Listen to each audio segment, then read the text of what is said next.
नमस्कार दोस्तों, मैं अविनाश दास रेशनल कबीर यूट्यूब चैनल में आप सबका हार्दिक स्वागत करता हूं। साथियों, यदि चैनल को सब्सक्राइब नहीं किए हैं तो सब्सक्राइब जरूर करें, बेल आइकन को प्रेस करें, लाइक और कमेंट जरूर करें। दोस्तों, जैसा कि आप जानते हैं, आपसे कुछ दिन पहले मनुस्मृति पर मैं स्ट्रीम कर रहा था। 9वां अध्याय तक पहुँचे हैं। किसी कारणवश समय के अभाव में मैंने स्ट्रीम रोक दिया था। आज फिर से लागू करते हैं। दोस्तों, शुरू से आखिरी तक ज़रूर देखें और पिछले स्ट्रीम जो नहीं देखे हैं वो भी ज़रूर देखें। मनुस्मृति एक इतना महत्वपूर्ण किताब है जो एक धर्मशास्त्र के साथ साथ एक जो है हिंदू राष्ट्र का संविधान भी है। इसलिए उसको हिंदू धर्म को सही मानने वाला और हिंदू धर्म को सही नहीं मानने वाला दोनों के लिए जानना जरूरी है। तो साथियों, आप सबको मालूम है इस चैनल का उद्देश्य किसी भी जाति, धर्म, संप्रदाय या व्यक्ति विशेष को आहत पहुंचाना नहीं है। इस चैनल का उद्देश्य है सत्य के तह तक पहुंचने के लिए वैज्ञानिक आधार लेकर के, तर्कशीलता का आधार लेकर के और सत्य तक पहुंचा जाए और वही जो है जन जन में पहुंचाया जाए। ये जो है समाज में सत्य की स्थापना, वैज्ञानिकता की स्थापना के लिए चैनल क्रिएट किया गया है।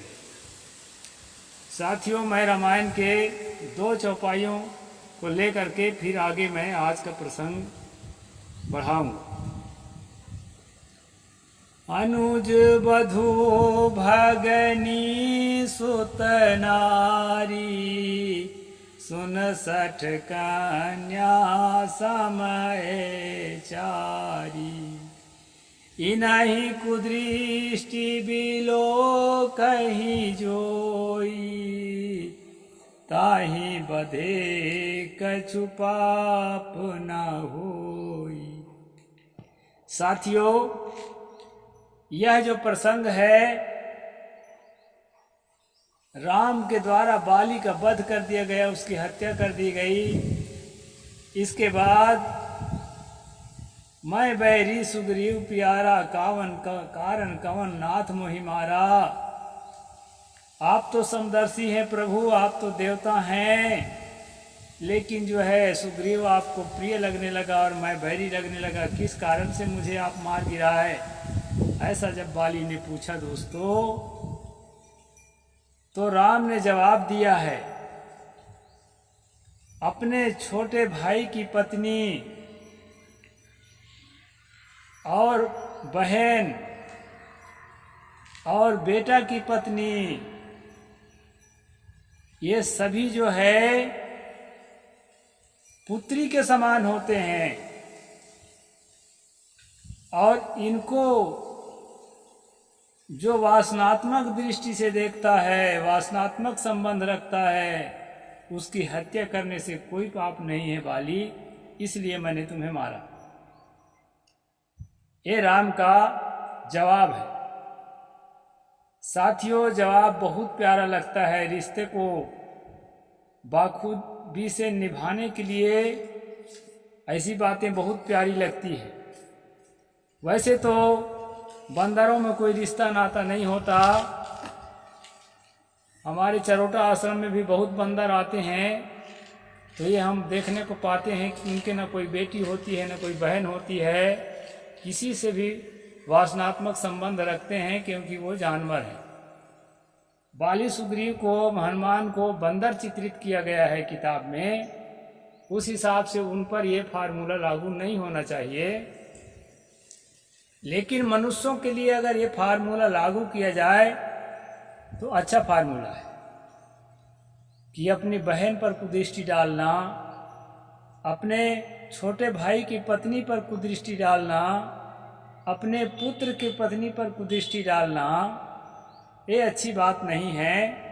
अब उसका वध करना चाहिए या नहीं करना चाहिए, इस पर मैं कुछ नहीं कहता, लेकिन इतना तो कह सकता हूँ कि रिश्ते के हिसाब से ये अच्छी बातें नहीं है। यहाँ पर राम सही कह रहे हैं। लेकिन साथियों, हमें यह भी देखना पड़ेगा इसी रामचरितमानस में लेखक ने बताने का प्रयास किया है कि मनु जो है मनुष्य के पूर्वज है। मनु से ही सारे मनुष्य पैदा हुए हैं और मनु ने जो आज्ञा दी है, जो विधान रचा है, उसका हम सबको पालन करना चाहिए। अब हम मनु स्मृति में चल के देखते हैं कि राम ने यहाँ पर जो बात कही है उसको कितना प्रतिशत पालन किया जा रहा है। साथियों, इस हिसाब से महाभारत में युधिष्ठिर आदि पांचों भाइयों के एक ही पत्नी है, तो बड़े भाइयों के दृष्टि से छोटे भाई की जो है अनुज वधू हो जाती है और सब वध के काबिल है और उनमें से एक भी वध नहीं किया गया। तो इस प्रकार बहुत सारी कहानियां आपको मिलेगी। हमारा मतलब है कि हम कोई भोजन को जब ग्रहण करते हैं ना, तो उसको अच्छी तरह से जानना चाहते हैं कि हमारे सेहत के लिए फायदेमंद है, नुकसानमंद है, जहरीला तो नहीं है, कहीं बीमारी पैदा करने वाला तो नहीं है, कहीं सड़ा गला बासी तो नहीं है। तो भोजन को, कपड़े को या किसी चीज को जब तक हम ठीक से निरख परख नहीं लेते हैं कि हमारे योग्य है कि नहीं है, तब तक उसको हम ग्रहण नहीं करते, धारण नहीं करते। दोस्तों, जिंदगी का सवाल है, मुक्ति का सवाल है और जो है कल्याण का सवाल है, तो धर्म को कैसे हम आंख मूंद कर ग्रहण कर लें। यहाँ पर की बात तो बहुत बढ़िया है जो राम ने कहा कि छोटे भाई की पत्नी को, पुत्र के पत्नी को, अपनी बहन को, इन सबको जो है अपने ही पुत्री के समान देखना चाहिए।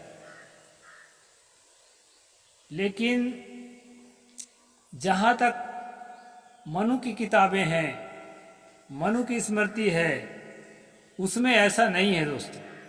उसी का मैं भी खुलासा करने जा रहा हूँ। उसमें तो पति के मर जाने के बाद पति का छोटा भाई या पति का बड़ा भाई उस स्त्री को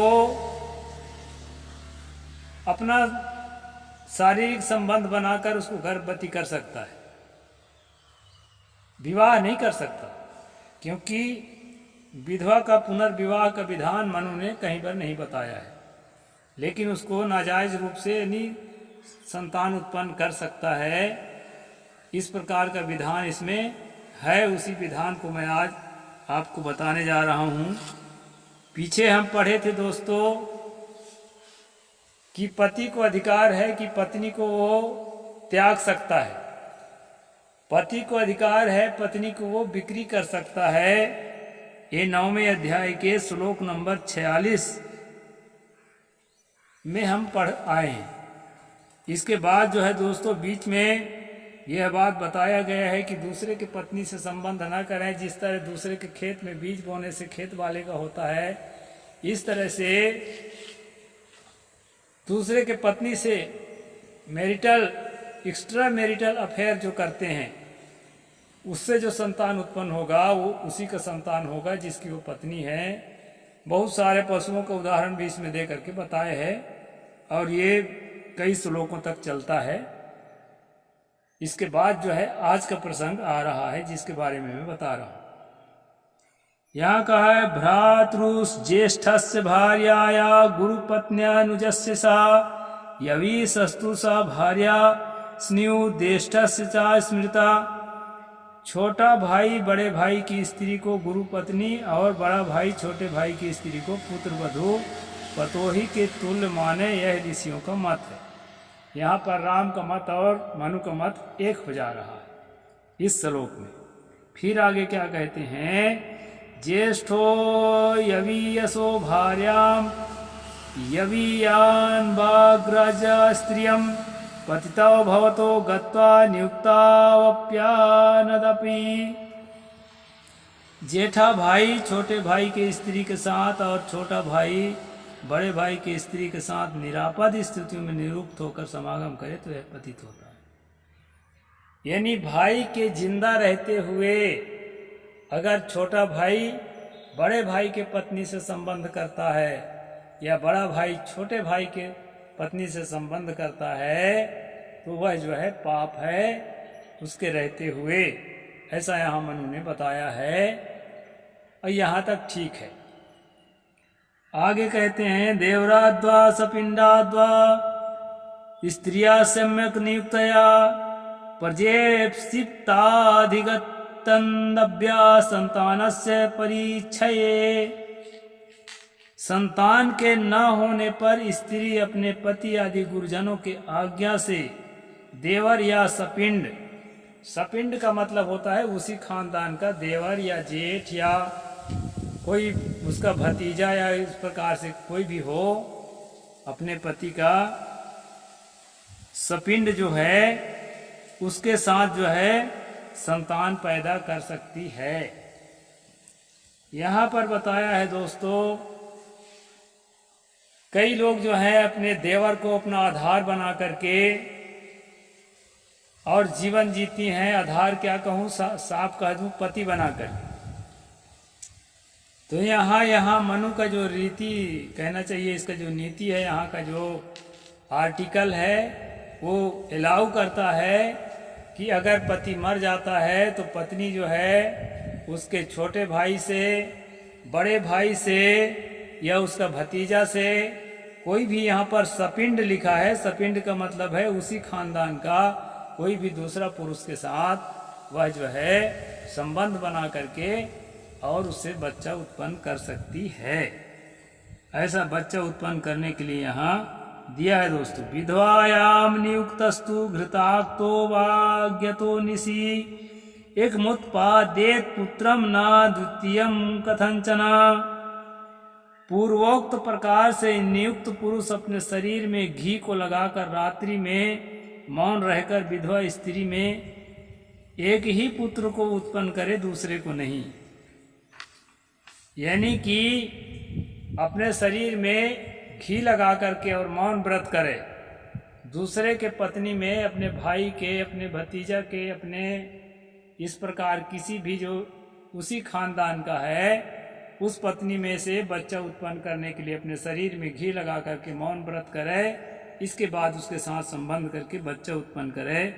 ऐसा मनु ने यहाँ पर दोस्तों आज्ञा दिया है।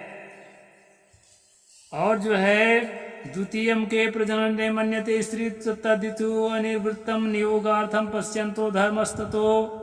इस धर्म को जानने वाले महर्षियों का मत है कि 2 पुत्र पैदा करना चाहिए, क्योंकि एक पुत्र का होना ना होना बराबर है, इसलिए धर्म पूर्वक द्वितीय पुत्र उत्पन्न करे।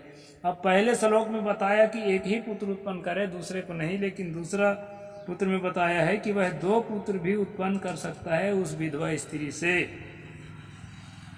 विधवायाम नियोगार्थम निर्वृत्ते तु यथा विधि गुरुवच्च सायुच्च वर्तेयाताम परस्परम। विधवा में शास्त्रीत्या नियोग गर्भ रहने हो जाने के बाद वे दोनों स्त्री पुरुष और पुत्र वधू की भांति व्यवहार करें। 2 संतान उत्पन्न करने के बाद जो है पुराने रिश्ते के हिसाब से उनको जीना है और उसके साथ शारीरिक संबंध नहीं रखना है। इसी प्रकार से जो है यहाँ पर बताया है दोस्तों। ये सिलसिला जो है कई श्लोकों तक चलता है, आगे कुछ और है, उसको मैं आने वाला एपिसोड में बताऊंगा। यहाँ पर जो है ये बताया है कि इन दोनों के लिए जो विधि शास्त्रोक्त है उस विधि से भिन्न व्यवहार वाले पुरुष जो है पुत्र वधू और गुरु पत्नी से व्यभिचार करने के पाप के भागी होते हैं। यानी यहाँ जो नियम बताया गया है उस नियम के तहत यदि यानी कि संबंध करता है तो उसमें किसी भी प्रकार का पाप नहीं है। उस नियम के विपरीत अगर संबंध करता है तो उसको वही पाप लगेगा जो गुरु पत्नी के साथ संबंध करने के कारण लगता है या पुत्र वधू के साथ संबंध करने से लगता है, वही पाप लगेगा। इस प्रकार से श्लोक नंबर 63 तक हमने पढ़ा है दोस्तों। बहुत सारे श्लोक को छोड़ दिया हूँ, एक ही बात को बहुत बार रिपीट किया इसलिए। तो इस तरह यहाँ पर देखते हैं कि अभी रामचरितमानस में हमने देखा था कि अनुज बधु भगनी सुत नारी सुन सठ कन्या समयचारी और इन्हीं कुदृष्टि बिलो कही दोई ताई बधे कछुपात न होई।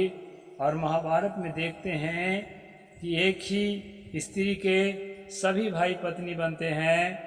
और यहाँ मनु स्मृति में देखते हैं कि अगर विधवा हो जाती है तो उसके साथ जो है पति का बड़ा भाई, पति का छोटा भाई या भतीजा कोई भी संबंध बनाकर उसको गर्भ कर सकता है। ऐसा जो है हिंदू धर्म के जो संविधान है और धर्मशास्त्र है मनुस्मृति, इसमें बताया गया है दोस्तों। तो हमको एक कंफ्यूज इसलिए होता है कि हम जिस हिंदू धर्म में पैदा हुए हैं, जिसको हम अपने जीवन में अप्लाई करते हैं, जिसको फॉलो कर रहे हैं, जिसको हम जन्म से प्रैक्टिस करते आए हैं, उसमें दो तरह की बातें जो है एक कंट्रोवर्शियल जो है मुद्दे हैं। इसलिए इसको खुलासा करने के लिए मैं पढ़ता हूं दोस्तों। आप सबके ऊपर छोड़ देता हूं कि आपका क्या मत है। मेरा इसमें कोई मत नहीं है, लेकिन स्पष्ट करने के लिए, एक्सपोज करने के लिए मैं पढ़ता हूं और आप लोगों को सुनाता हूं। मनु के अनुसार भाई के पत्नी के साथ संबंध बनाना पाप नहीं है यदि भाई मर चुका है तो, और संबंध बनाकर उससे बच्चा पैदा करना चाहिए और 2 बच्चा पैदा करने के बाद फिर पुराने रिश्ते में आ जाना चाहिए। इस प्रकार आज का प्रसंग है। अब इसको यहीं तक बताऊंगा दोस्तों। साहिब बंदगी, जय जोहार, नमो बुद्धाय, जय भीम, जय भारत।